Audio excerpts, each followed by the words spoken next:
Hello boys and girls, it's RuudDevil and we are back casting again. Yes, what do you want? Hi, my dear. Thran, I'm in the middle of something, go away! Okay, going left to right, we've got King Kong, we've seen him before. I think he was Willen Realm last time, maybe. King Kong as, goblins. Oh god, this guy. We got Willen Realm. And we have, ooh, yes, please, me gusta, Sylvius as Erebor. And as soon as, wait, hold on, we'll check. He did the right thing. Okay, and on the right side, this could get ugly. Specific, we haven't seen him before, that's a Dogaldor. And Ulrich, we've seen him before as an Isengard. And a Gondor, who's already under the cuff with the Mirkwood summon. We have Threndu, oh, big boy Threnduin. In fact, I'm not sure if he's graduated to big boy yet. I think he's still little man. I'll have to reveal the actual honorific hierarchy of Jondor, but yeah, you need. But if you get the moniker Big next to your name, you're pretty well known. I think Thren is getting there though. He's you know, one letter away from being Thran, but you know, not everybody's perfect.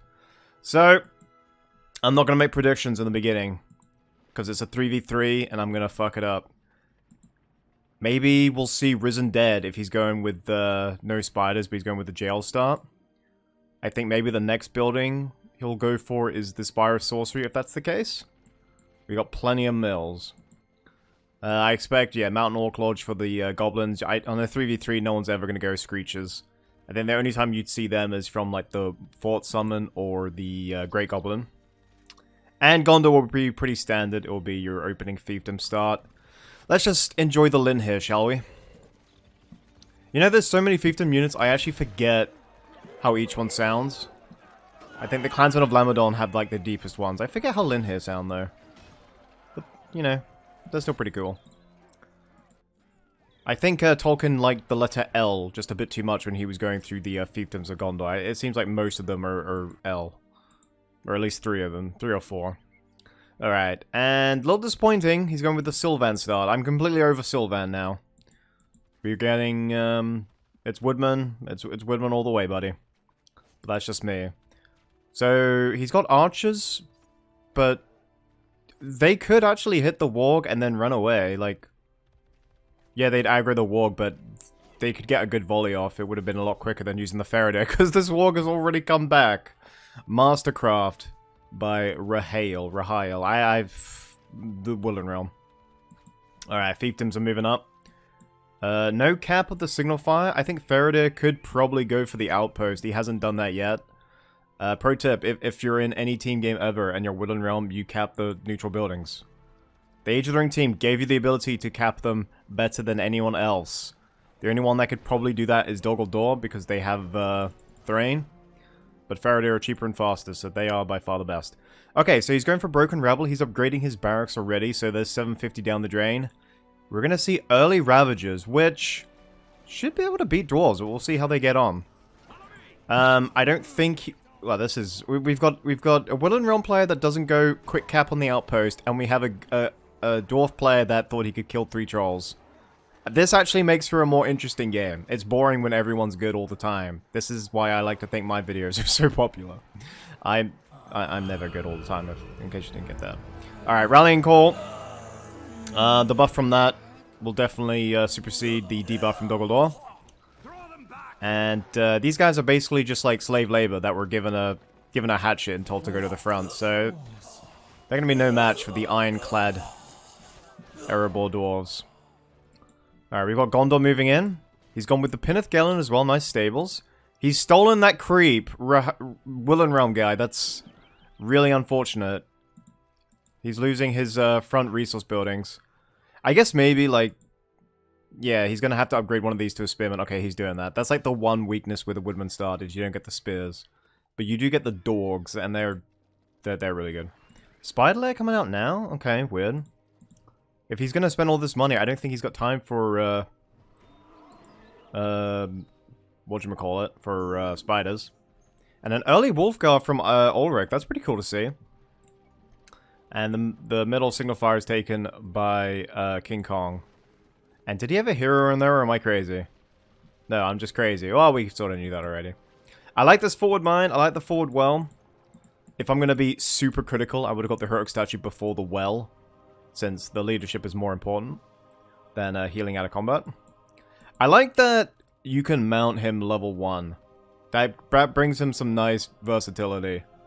I mean, he's good at, like, a lot of things. He's, like, Mr. Versatile, and he has, you know, some really good abilities. But I don't know. The fact that he's able to just sort of roam the map is pretty cool. I wonder if we'll see some Dunlin Cav. I don't know the specifics on that, but I heard they were a little busted. Cav generally got nerfed in this patch, I feel, but apparently they're still really strong.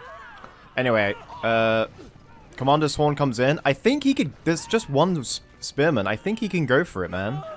Otherwise your archers... Or otherwise your swordsmen are gonna go down.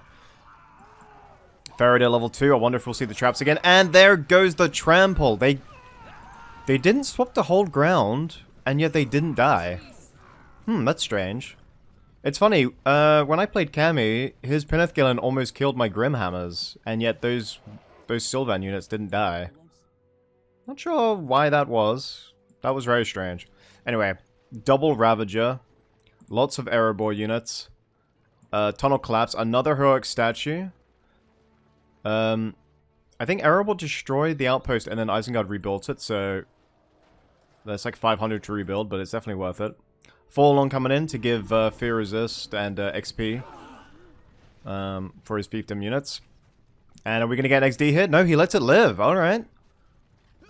Who is the Gondor player again? Sylvius? No, Thranduin. Okay, Thranduin, the Man of Honor. Which one was Sylvius? Was it this guy? Specific. Which one the phone was Sylvius? Oh my god, is it seriously the guy I'm checking last? Okay, you know, I didn't say anything. Alright. Bro, talking about XD, Dolgledor has no such weaknesses. He's like, fuck that. And look at that building damage. Anything with an axe is good against buildings, and Ravagers are just... I mean, 5.0 just gave me so much... Like, Ravagers gave me so much PTSD from 5.0. Like, they were just so cool. They just trampled and destroyed everything. Anyway, Erebor Archers do bonus damage against Archers. Not sure they're gonna pick through the heavy armor of the Ravagers, and it doesn't seem so. But this is turning into a pretty cool game. We've got, the left team seems to be spreading quicker, but I feel like they might be undone by the Willen Realm player. Axemen of Lossanac, honestly one of my favorite unit. Low-key, they do so much damage. They're really good value for money. If you're gonna make Forlong, I would just recommend making these over Arnorians until you get Boromir. Because otherwise Arnorians wouldn't get the buff from Forlong. There's a reason why they're locked behind Forlong, because they want you to make him when you get Forlong. But yeah, the left side team is spreading well, but as I was saying, I think Willen Realm might be holding them back a bit. Alright, we've got Gloin out in the front. He needs to be careful. Ravagers are good against heroes. We've got Thrain the Stabber. Using a dwarf hero against a dwarf, and he goes for builders. I like this Dolgledor player. He's my kind of guy. He's unashamedly scummy. And those are the values I strive for. JK, no cap, maybe. I feel like Gondor should really be capitalizing, because he's just sort of letting Woodland Realm build up, and he seemed to have a really good advantage. Anyway, there goes the summon. It's from Roak. And the Cav seem to have gotten stuck. He needs to do... Oh no, he doesn't get the Fear Resist yet. Never mind. There goes the Commander's Horn. Now these Ravagers, they can't retreat. They're fighting buffed... They're fighting buff dwarves. There goes the heal. He procced it right before he hit level 3. Or did he get the level 3? I think he got the armor buff off. And holy shit, all those Ravagers just collapsed. I think Crimple got out of there. I'm pretty sure Crimple got out of there.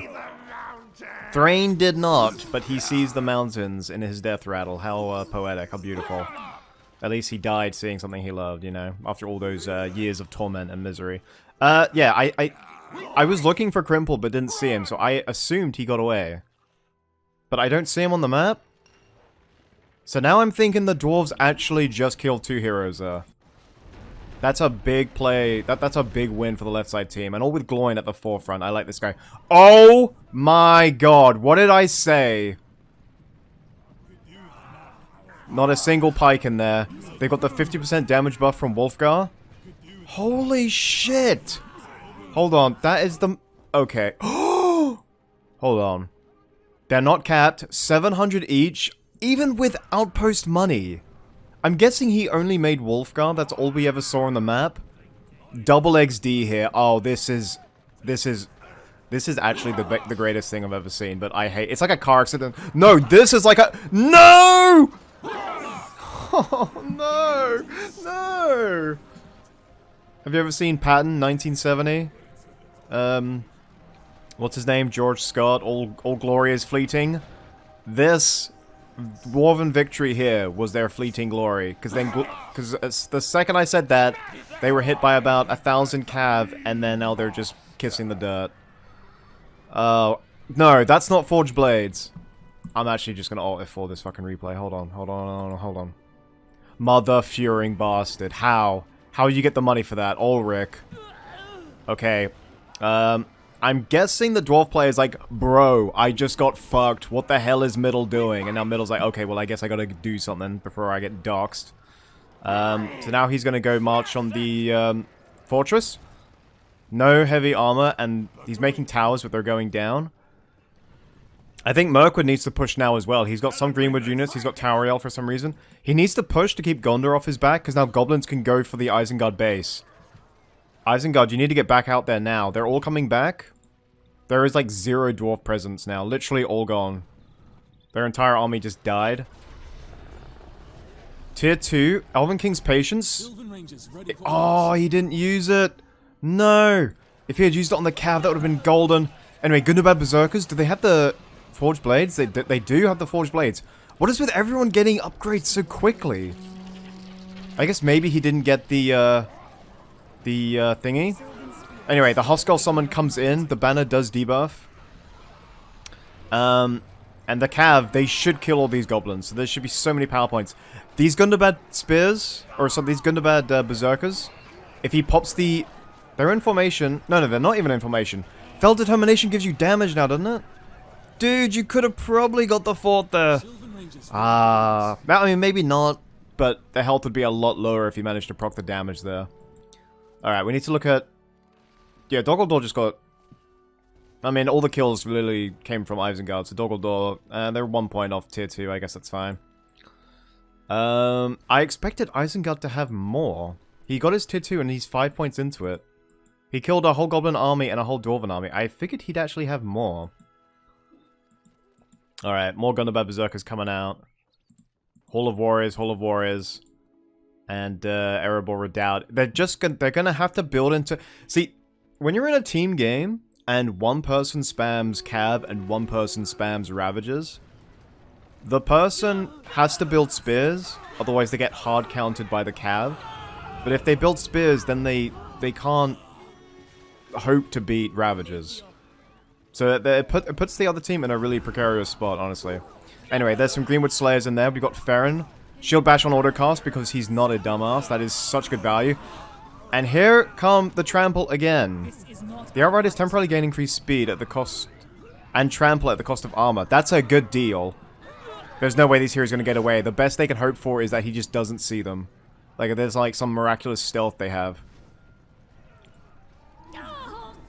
And that was Tauriel dying literally instantly. She dies so quickly.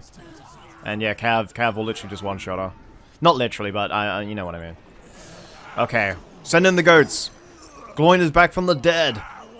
He's done Venture Capitalism on autocast. That doesn't work. He's done the Fear Resist.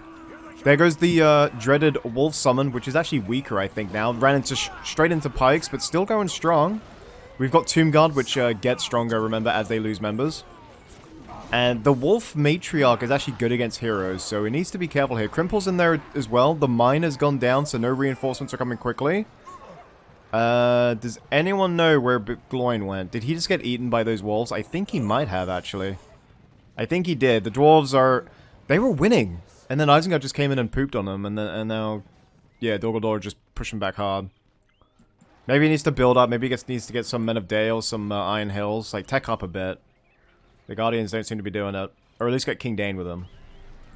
Anyway, Goblins were helping out Mirkwood. It seems Mirkwood got their teeth kicked in. I think Farron died as well as Tauriel. So lots of heroes going down for the left side team. Gondor has gone with the Faramir.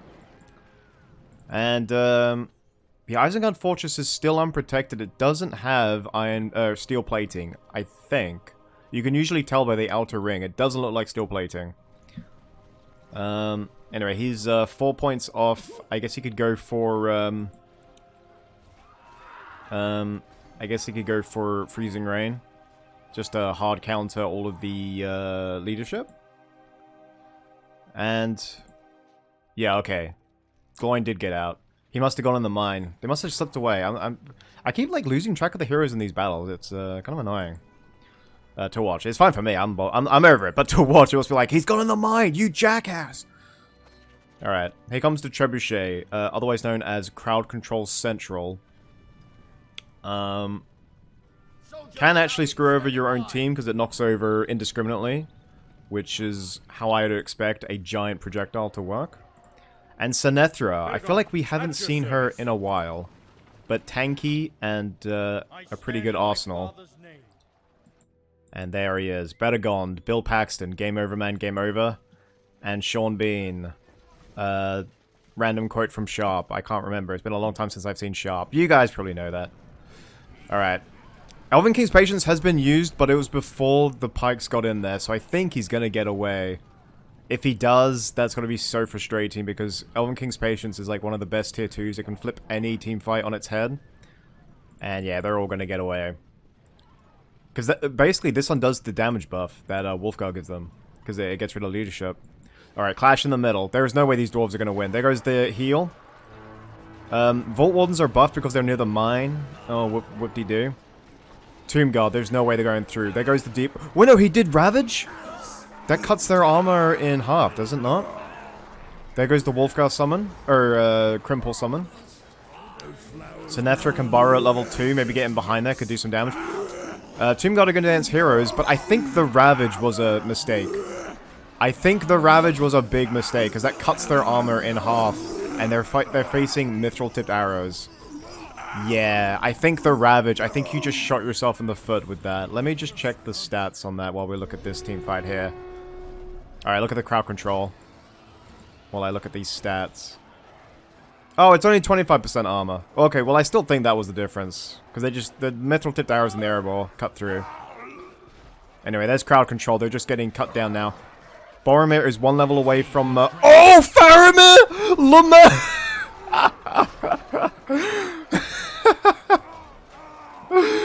I'm here to help you, brother. I'm good to... and I'm dead. Oh, my God. Honey, take a picture. I'm dead. Alright, Boromir, Horn of Gondor. That is a rather generous radius. Alright, well, it cost him a hero... but it seemed like he wanted to die, judging by the way he just literally charged in there. Maybe he didn't realize he mounted him. Anyway, Isengard are now literally just continuing to be a thorn in Gloin's shoe. And yeah, the Freezing Rain comes in, so no leadership, but like they won all the team fights already. They literally won the team fight up here and then proc Freezing Rain. That doesn't make much sense. And good on this player for... good on Sylvius for using venture capitalism. Okay, Wolfgar is on the far end. Needs to micro him back out. He does. He's going for the Forge. Mithril Tipped has been researched. No heavy armor. Well, he's got the level 3 upgrade, so it doesn't matter if it goes down. Alright. Let's have a look at the Dwarf skill tree. Ooh, Knights of Dalameroth for Gondor. I don't see how the right side loses now. Although there might be like one... there might just be one... like, one cav too many. Because Isengard's already doing the roller cav. Like, if 2 people go cav, then it's just a no-brainer for Mirkwood. They just go Palace Guard. Alright. So there's only 1 Palace Guard there. The rest are Spears. He's gone with 1 Greenwood Archer. As we saw a few casts ago, Greenwood Archers are amazing. So if he can get a good balance between them and Palace Guard, then yeah, it should be good. And look at Lug, literally skipping a hop. They really outdid themselves with the animations on that. I think they had a world of... I think they had so much fun designing that guy. Alright, Imrahil has come out. And now he gets to enjoy the ridiculously long recruit time for Swan Knights, which are limited to 3. I agree with the limit to 3, I guess. The long recruit time is annoying as fuck. Funny to see no fear resistance this late into the game. Forlong in the back line. Baragon in the back line. He's already used his slam shot. The button for that is the picture of Baragon from the Guardians of Middle-earth, the MOBA. And yeah, Forged Blades for our Norians. Mirkwood is just getting fucked this whole game. And he sent Galleon in the middle. What are you doing? If Gondor had any sort of balls, he could literally, Oh, he's used his tier 3. Radagast is in there. I think Radagast actually killed Faramir again. Tower Yell's going down. Imrahil is low. I'm not sure how he was low. Tier 2 someone from Dol Guldur. There goes the Gondor. Enough to lag any game. My son will carry on. So he lost his army, then used his tier 3 and fought back by killing a few heroes. Okay, let's see how they can kill this. These guys are debuffed. They're just going to run away. You need to sort of... if there's like an army of dwarves. No, they're distracted. They're preoccupied. Dol Guldur are going in again. The Arca summon comes in. Crimpor leveling up again. As soon as he gets in prison, then rip any dwarf hero. And they're on Tainted Land as well. Level 5 Vault Wardens because they're defending their mine. They are tankier than anything. But the mine is about to go down. Sharku gets the levels. Cheeky. And when do we ever see level 5 Vault Wardens? That really is just insane. Anyway, there goes the summon again. 3 Huskulls. Might as well send them in. And there they are. They could hold up the Berserkers for a little while. Lugger's in there too. He's got Headhunter, remember? Which the button for that is literally just Thrall's fucking head, which I thought was funny. So yeah, I'm not sure why Isengard is leaving. They could just go in here now. Oh, actually, I think he's got the... Yeah, he's got Oil Cast. It looked like that fortress was upgraded. There goes Felwyn, not really sure. Lots of level 5 cavalry. The Dol Guldur level 2 coming in, which is a debuff. I think that debuff's Vision. I can't remember which one that is. Anyway, as I was saying, if Gondor had like any freaking balls whatsoever, he would have killed this Wooden Realm. That, or he's just enjoying grinding power points since he's almost halfway to tier 4. But this Mirkwood player has just been charging in unprepared. And yeah, just, I mean, he's doing okay, but it's just, he seems to be forcing himself to fight battles that he has no chance of winning. Anyway, Saruman is sitting there, maybe to sponge XP. And lots of Dunlending Longbowmen. Gain range and damage at the cost of attack speed. Okay, interesting. They've got the fire arrows. This guy is playing a very strong eco game. And he's got all the heroes here. No siege. But a plenty big army. I'm not sure what the dwarves can do here. He's getting the Arkenstone. Honestly, don't know why you'd bother. It hasn't been good for... Hasn't been useful for ages, honestly. I think that's something that needs to be looked at. I think he wants him to get the... I think he wants him to get... oh no, they moved it now. Yeah, Amroth for Gondor. I think that's... He wants to get Faramir in on the Amroth for Gondor. But credit to him for not putting him on his Ranger form. Alright, Elven King's leadership comes in prematurely again. Do it when they're fighting. It makes it so much harder for them to run away. No leadership versus no leadership because Freezing Rain is still in effect. One Wizard Blast. Do you have the stones to put him in there without Wizard Blast? Nope, there goes the Kamul Fear to just ruin the clump. And... yeah, imagine that just nothing. Like mutton again tomorrow. Good luck killing that cooking pot. He might be able to focus it with his heroes. Because that is the key to Biltom and Bert's power. They are fighting Tomb Guard that are buffed at the wazoo because we did see Kargast in there. Oh, and Kamul actually. Oh, I just realized that he buffs them too. Alright.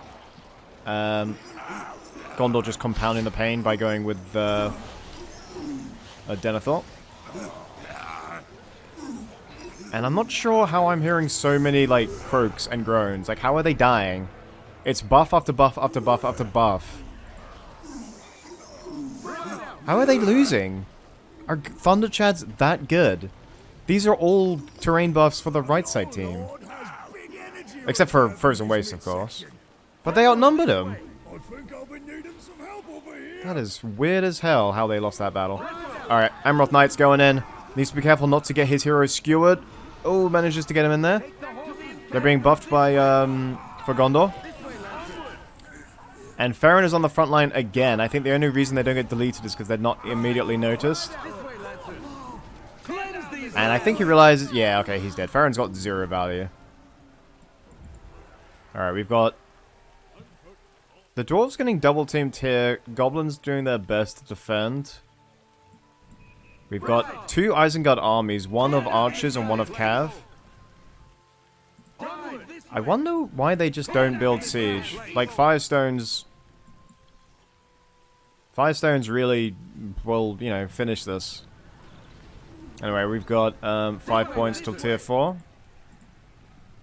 Not even at tier 3 yet. I guess he could get Undermine, I guess.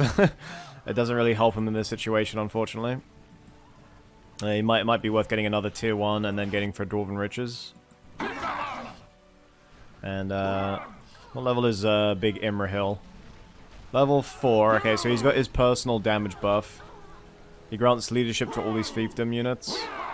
Inspiration at level 5, I think, is one of the best moves. I feel bad because, like, Emerald for Gondor's been pushed back and that was so powerful.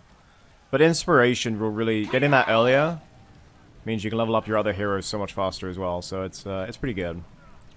Amroth sent A to Minas Tirith, so it makes sense that Imrahil supports the other heroes.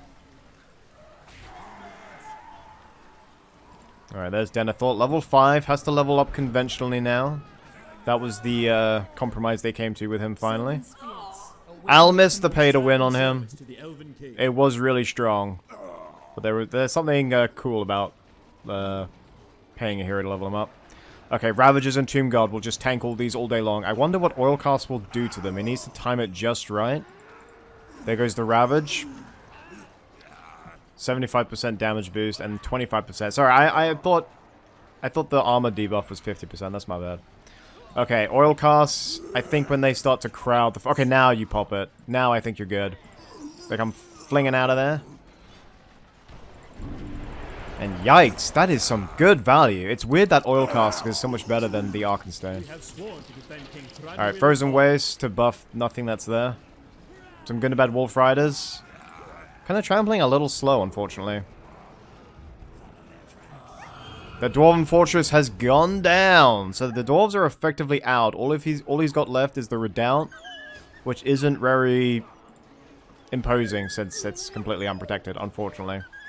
What level is his Saruman? Only level 2. He's just sort of playing rather cautiously. Maybe it's because he's in the presence of... Oh! And yep, if that doesn't... Okay. It didn't crash. They literally just all F4'd after that. He saw Karothras and he's... That ended fast. He must have, like, alt-tabbed and hit the abort button on Game Ranger as soon as he heard the Saruman, like, chant. Wow. Okay, anyway, I was not expecting it to end just a little bit there. Well played to Isengard. I'd say they were MVP because they rushed out all that Dunland and Cav. I feel like Dwarves were a little hard done by. Goblins tried to make the most of it by making that push after the Dunland and Cav came out. And then Mirkwood were just undone by just all of the Gondor heroes one after another. Just once you fall behind in that hero race, it can become a real uphill battle. Anyway, I hope you guys all enjoyed watching. If you have a replay, be sure to just DM me on Discord. And I'll see you guys all next time. Peace out. Goodbye.